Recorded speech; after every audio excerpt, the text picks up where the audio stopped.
Yun, magandang araw po sa inyo lahat. Welcome po sa panibagong reaction video dito sa Makapili TV. Ngayon ito ang pagkakwentuhan natin itong si dating Senador Nicky Cositeng. Dito nilecturean niya si Pangulong Bongbong Marcos tungkol sa nangyayaring gusot dito sa West Philippine Sea na pwedeng maging meet siya ng kinakatukotan ng marami, syempre yung gera. So sino ba naman gustong magkaroon ng gera dahil alam naman natin na sa gera wala pong nananalo dyan. So lalong-lalo na sa Pilipinas na wala naman tayong kakayanan makipaggera, lalo-lalo na sa China. So sa gamit pa lang kulang na tayo. So ano pa magiging panama natin sa China? Ngayon, kaya lang naman malakas ang loob ng Pilipinas na makipagdigma o sumama dyan sa gera na yan dahil yung pinapangako ng Amerika, yung laging mukhang bibig na yung Mutual Defense Treaty na yan. So yan yung nagiging parang panabla natin sa China. Yun yung parang pinangbablap natin sa China na hindi tayo kumbaga hindi tayo natatakot dahil nandyan yung Amerika sa likod natin na pwedeng tumulong sa atin pagdating ng gera. So dito, lilecturean po ni dating Senadora Nicky Cositeng, itong si Pangulong Bongbong Marcos, tungkol sa mga ginagawa niyang kumbaga yung nagiging diskarte niya sa West Philippine Sea na pwedeng maging meet siya para magsimula yung gera. So bago natin simulan yung kwentuhan ito, kung di ka pa nakasubscribe sa Makapili TV, pwede naman pakipindot yung subscribe button at the same time palike na rin ang video. Wala naman pong bayad dyan, kaya pindot na. So ito, panoorin, pakinggan po natin mga sinabi ni dating Senadora Nicky Cositeng. I think the president should read more and learn more. You cannot make logical, intelligent decisions if there's nothing, no facts, no figures between your brains, between your ears. Another point is that when you make decisions, please, it's the good of the country, it's for the next generation. Remember that not all of us have an escape hatch like you do. We do not have billions of dollars stashed away somewhere. We do not have houses in other parts of the world that can be a safe haven for all of us. So please read, learn, go back and find out what happened in history, because if you don't... Ito, sinasabi lang dito ni dating Senador Nicky Cositeng, kay Pangulong Bongbong Marcos na pag-aralan mo munang maigi lahat ng anggulo, makinig ka, hindi yung nakikinig ka lang sa sinasabi ng mga nakapaligid sa iyo. Dapat ikaw rin mismo mag-research ka, alamin mo rin sa sarili mo kung tama ba o totoo ba yung sinasabi ng mga nakapaligid sa iyo. Kasi ang nangyayari, nagdidesisyon si Pangulong Bongbong Marcos base doon sa mga sinasabi sa kanya, sa mga kwento lang sa kanya na wala naman siyang pinangahawakan kung totoo ba yung kanyang yung mga naririnig niya, yung mga binubulong sa kanya, kung totoo ba. Kasi madali nga naman kay Pangulong Bongbong Marcos na na lumipad papuntang ibang bansa kung sakali matuloy yung gera. So maraming mga kagaya ni Bongbong Marcos na pwedeng lumipad anytime kung sakaling sumiklab yung gera.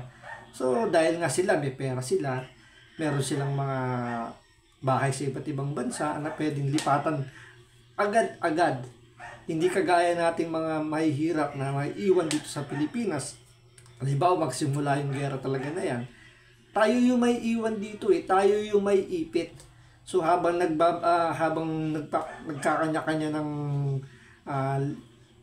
alsabalutan yung mga mayayaman, yung mga kaibigan nila Bongbong Marcos, tayo may iwan dito. Tayo ang sasalo ng mga missile, tayo yung namumblema ng kakainin natin habang yung gera nagsisimula. So ang laban ngayon dito, hindi na to barilan ng timano, barilan ng barilan. So more on to, missile na to. Hindi na to yung nagliliparan yung mga eroplano, andyan yung mga, syempre, ando pa rin yung mga eroplano na medyo lilipad-lipad sa airspace natin. Pero syempre, missile na lang ginagamit na yan. So hindi na siya yung talagang katulad ng World War II na more on cannon lang ang ginagamit, barilan lang. So dito makikita niyo dihadong-dihado tayo dahil wala naman tayong equipment, mga missile. So meron naman tayong missile, ilan lang naman. So kung hindi pa kung sasablay pa yung mga pakakawalang missile ng Pilipinas, ano pang mangyayari? Ang China pwedeng umubos ng ilang missile yan para durugin ng Pilipinas. Ang Amerika, wala namang talo sa kanila yan. Pwede nga umatras yung China. Tulad ng yung nangyari, di ba? Yung huling nangyaring issue sa West Philippines, yung sinira yung mga rubber boat ng Coast Guard natin. Coast Guard o Navy ba yun? Diba? Wala nang ginawa yung Amerika, tumahimik na sila. Tapos nag-iba na rin ng statement si Bongbong Marcos na hindi naman tayo kumbaga hindi naman the act of war yung ginawa ng China. So doon pala makikita niyo na medyo hindi na umuubra yung mga panakot ng Pilipinas na andyan yung Amerika, may mutual defense tayo. So dito pinapaalala lang dito ni Senator Nicky Cosseteng na kailangan ang presidente medyo maingat sa kanyang mga diskarte.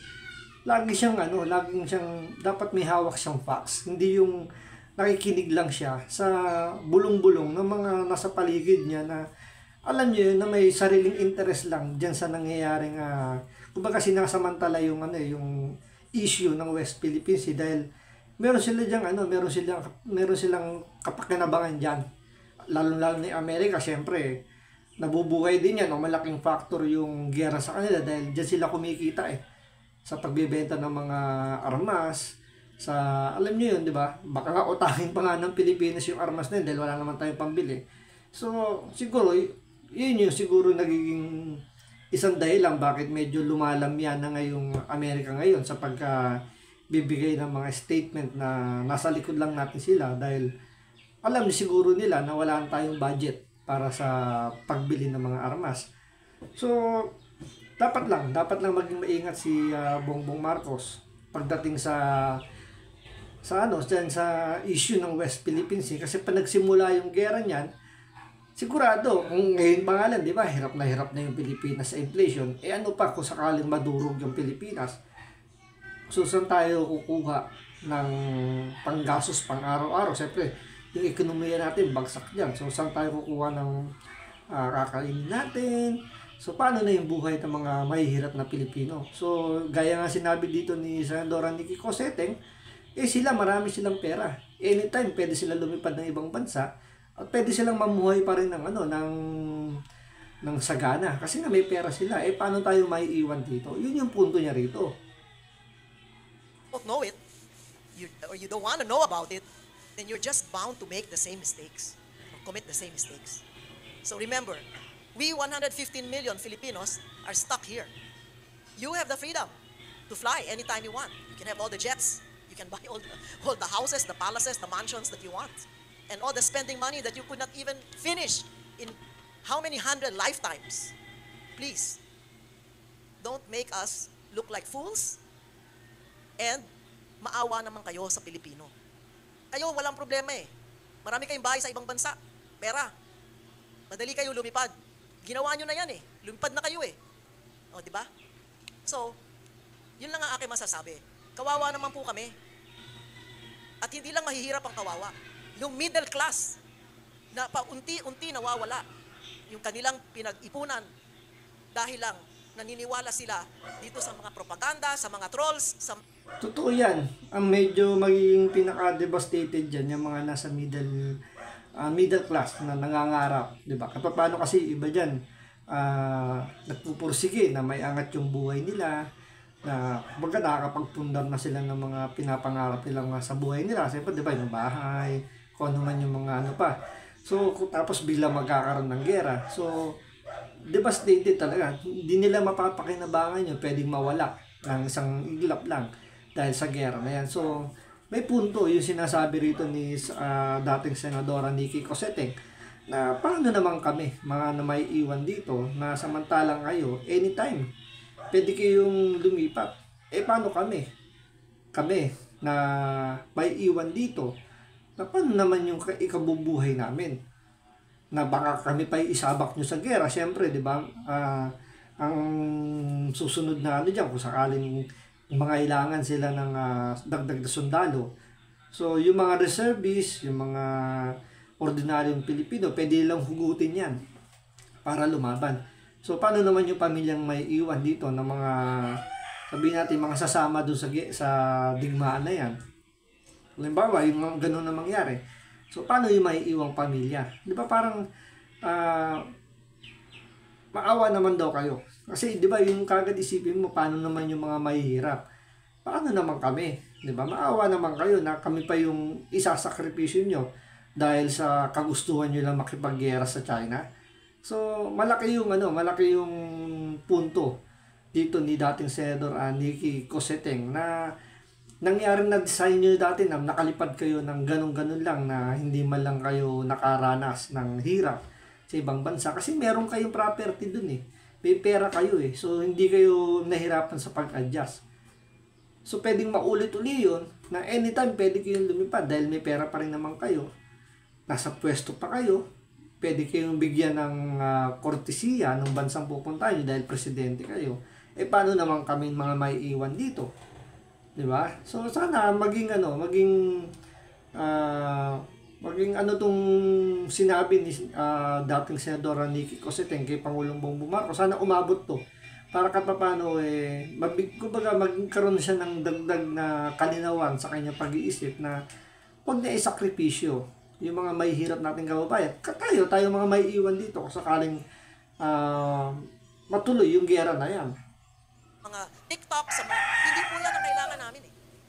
Kasi binabaliwala ninyo yung suliranin ng taong bayan. Binabaliwala nyo, hindi nyo pinapansin. Yung may reklamo, wala lang, baliwala lang lahat yan. Kasi sayawan lang, party lang, sige, biyahe lang tayo, okay.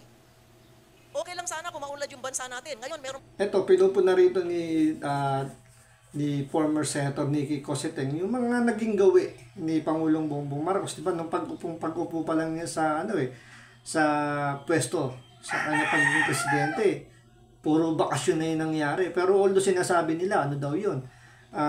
Parang business trip yata yun. Yung pumupunta sa ibang bansa para makahikayat daw ng mga investor. So, trabaho pa rin naman daw yun. Pero syempre, sunod-sunod yung biyahe niya pagkupo. So, yun yung sinasabi nila na puro bakasyon, puro biyahe na lang daw yung inatupag ng Pangulo natin. Imbis na, siyempre magkano rin naman ang ginagastos nila dyan.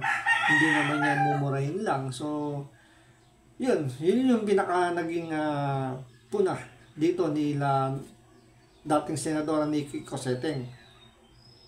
Pang Maharlika Fund. Diba? Nakita natin sa Sweden, sa ibang bansa, na lusaw lahat yung pondo. Ang daming mga pera ng GSIS, SSS, o kung ano pa mang government institutions na ilalagay nyo dyan. Hindi yan sarili nyong alkansya. Kaya mag-ingat po kayo. Dahil, hindi lang tatahimik ang Pilipino. Alam natin yan. Naghihintay lang ng oras yan. At kung hindi nyo alam kung anong gagawin ninyo, mabuti ngayon pa lang, magkaalaman na. Yun po. Thank you. So yun, parang bantayan or warning na kay Bongbong Marcos na medyo mag-ingat-ingat siya dahil maraming Pilipino yung nagigising. Sabihin natin yung iba kasi binibigyan pa ng pagkakataon si Bongbong Marcos na gawin ng maayos yung trabaho niya.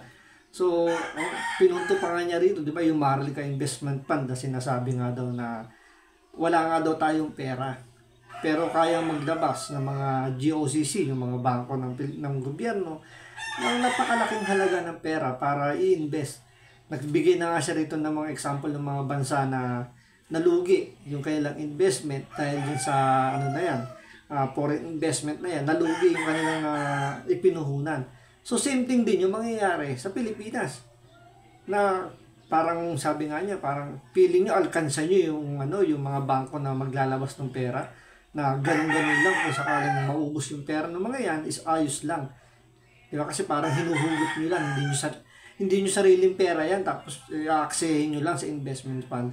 So, panangyari kasi yun, yung banta nga dito ni Nicky Cosseteng na pwedeng maging grounds na yun para patalsikin si Bongbong Marcos kasi pwede nang maging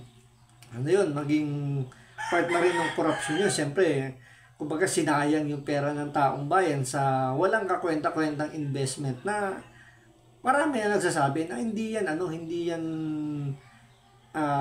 effective, hindi yan, kumbaga wala talagang pagtutunguhan yung investment na yun, ibig na ibigay mo yung tulong sa taong bayan, masasayang lang. buti sana kung maraming nga nagsasabi, di ba, na pang-upfront nga lang yung Maharlika Investment Fund na yan na sinasabi, i-invest daw, pero ang mangyayari, mapupunta lang daw yan sa mga bulsa ng mga ahawak ng ating investment fund na yan. So, maganda yung naging punto rito ni Nikki Cosseteng para bigyan ng babala si Bongbong Marcos. Sana mapakinggan ito para medyo magkaroon siya ng kumbaga references sa mga pwedeng gawin niyang hakbang sa mga isyung ibinigay ni ni Cosseteng. So, yun po. Maraming salamat po sa panonood. Ingat po kayo. God bless.